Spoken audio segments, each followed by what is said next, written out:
What is your name and what do you do?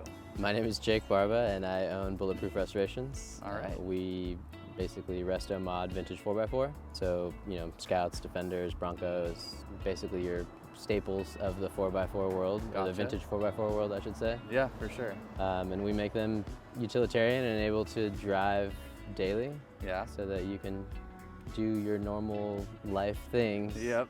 In what is now sort of a redone vintage 4x4 car. Everything's pretty much modern drivetrain, modern brakes, modern suspension. Yeah. So everything's been fully retrofitted to be new and or OEM plus.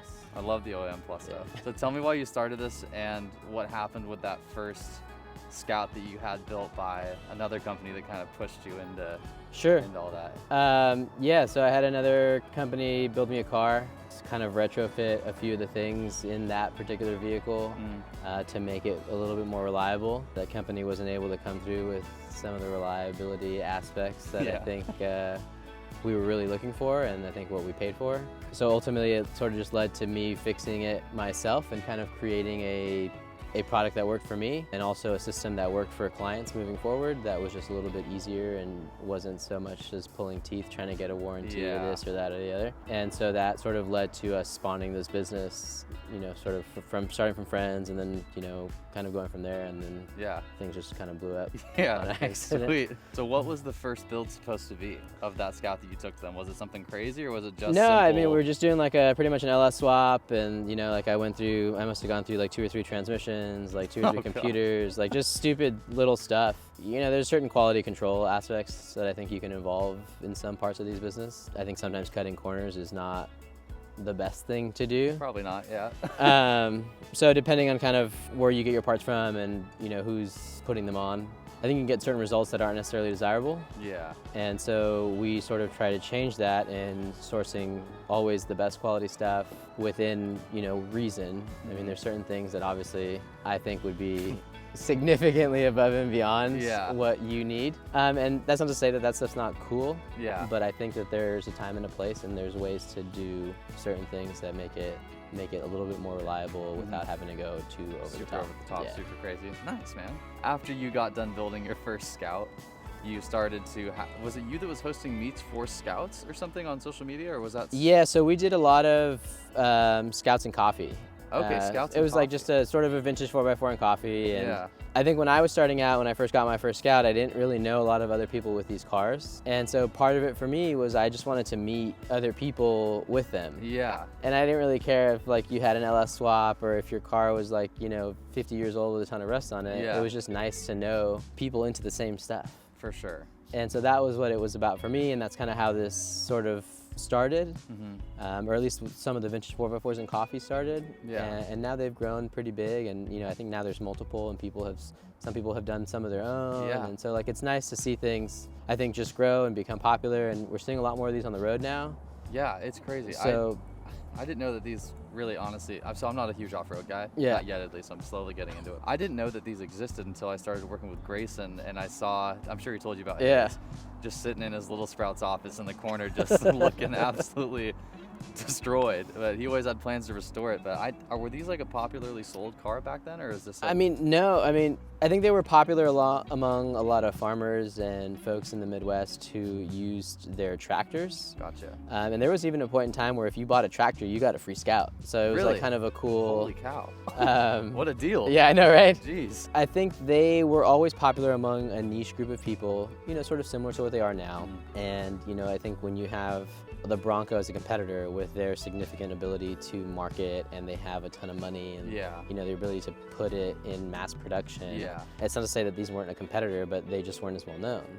And so now I think they're having a little bit of a resurgence for probably many different reasons, right? There's millennials and Gen Zers who now, hey, my dad had one, I have some money, let me get mine and restore it, or I grew up in the back of one, And I think it's always fun to hear that story at the gas station when you're filling up. It's like, oh, my grandpa had one, this, that, it's a cool thing. But I think that now a lot of the popularity is coming because they're just kind of coming into the mainstream, and they're doing, videos on this stuff, and they're becoming like sort of a new status status symbol. Part of that even originally started with, hey, I wanted a Bronco, Yeah. which is kind of what I originally wanted. Too expensive. And it was just out of my price point at the time. And I ended up getting a Scout, which is almost the same thing. Yeah. And now these are, significantly going up in value. I think you're kind of getting close to the Bronco and the Scouts kind of being almost on the same level. Yeah. So I think it's come a long way.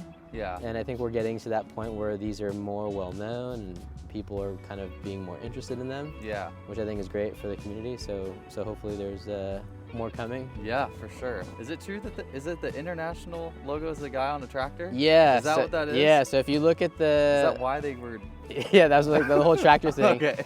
But if you look at the IH logo, and there's like a little square there, and then Yeah. there's like the two little wheels of the tractor with the IH in the middle. So it's technically supposed to be It's a guy basically sitting like on a the little tractor. guy sitting on a tractor that's so funny. I heard you, you weren't originally like a car guy per se. And how did that transition happen? And yeah. You know what I mean? I guess I wasn't I always liked cars, but Yeah. I don't think I was as involved as I am now. Part of that for me is where it's one of those things where I think if you're just passionate about something, like you kind of love the thing. Yeah. But I grew to be passionate about rebuilding my own car, and it sort of just grew from there. I think to some degree my passion has no bounds, if you will. Sure. Where it was like I just wanted to see all sorts of new cool stuff that I didn't know about. Yeah. And then you start learning, a multitude of things while you're redoing your own stuff. Yeah. And cars are taken apart and you're like, how does this work? How does that work? I just want to figure all this shit out. And soon enough, you learn a significant amount of the aspects that come with not only rebuilding the car, but then you start learning about other people's cars because you go to Cars and Coffee and you ask them, a million questions about how does this work? How does this work? Or like, where'd you find this? Or like, even it doesn't even necessarily need to be Scouts. It's just one of those things of like, I didn't know a thing about Alphas or like, even a lot about Porsches or Ferraris or whatever. And you're just like, I want to know all the shit. It just sort of snowballed, and a lot of people in the community probably understand that whole thing, or maybe some people in the community, I should say, not everybody, where these things kind of sometimes take over a little bit of your lifestyle. Yeah. Where it becomes a lot of what you do and a significant driver of your social circle. Yeah. And the people you meet. Yeah. And like these things snowball fast where it's like, hey, I'm in San Diego, I'm just kind of in town on vacation. Yeah. And I want to come see Garage Collective and see all the cool shit you have. And then I meet you, and you start to meet all these other people, and I think that's how it sort of snowballed for me. Was It just was like, I didn't know a lot. I was mechanically minded, but you start taking apart stuff, and you're like, oh, well, I have that apart. I might as well, do this now. And next thing you know, the whole car's apart, and you're like, well, that escalated quickly. Yeah, seriously. But that's kind of how that started. It was just, I had my own car, and I just needed to know how to do stuff. Have you had any issues with turning like a hobby into a job per se? Have you lost any of the passion or anything like that from that? I don't think so. I still love this, and I love that every car is different. I've made 50 Defenders or 50 Scouts or 50 Broncos, and every single one, no matter what, you don't know how someone cared for it. Yeah. You don't know what, the mechanic before you did. And that comes with obviously its own significant headaches. Yep.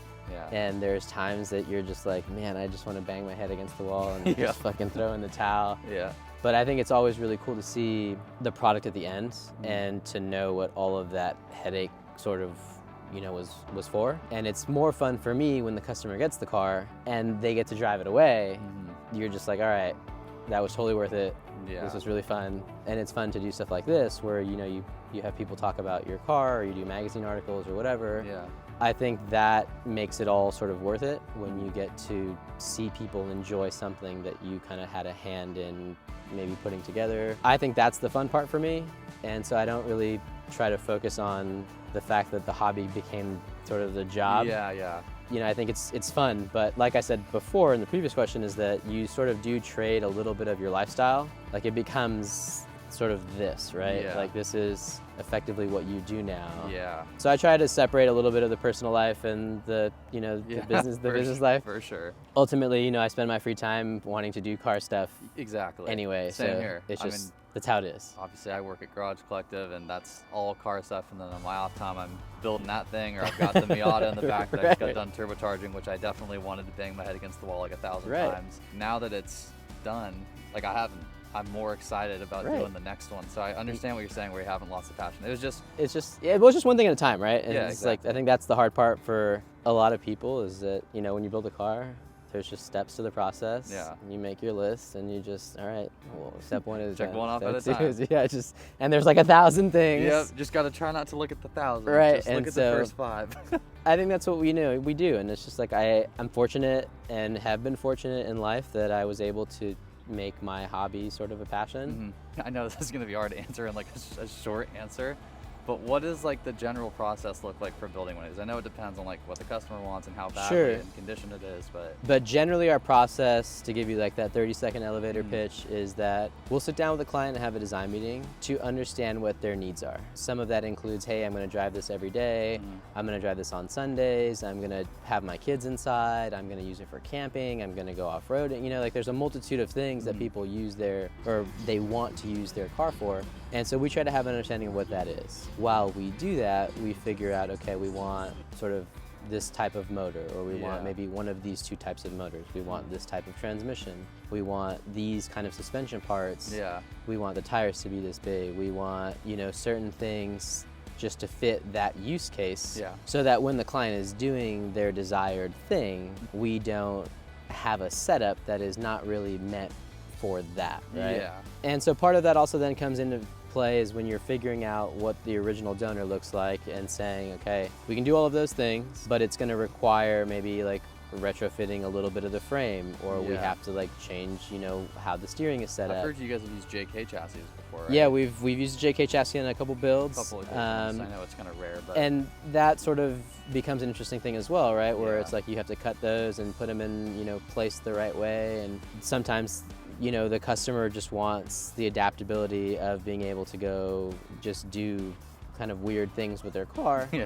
And so that's how that goes. Where can these people find you? Do you have socials or websites? So check us out. It's bulletproofrestorations.com, Bulletproof Restorations on Instagram, and 73 Scout on Instagram. You'll be able to find all of the information you need about Scout stuff. Check out the articles. Check us out in Avance magazine. And yeah, that should do it. Sweet. Well, if you guys have a Scout, obviously you know the man to go to, which is this man right here. There's no doubt about it. Hope you guys enjoyed this quick little episode, and we'll see you on the next one. Peace. Thank you.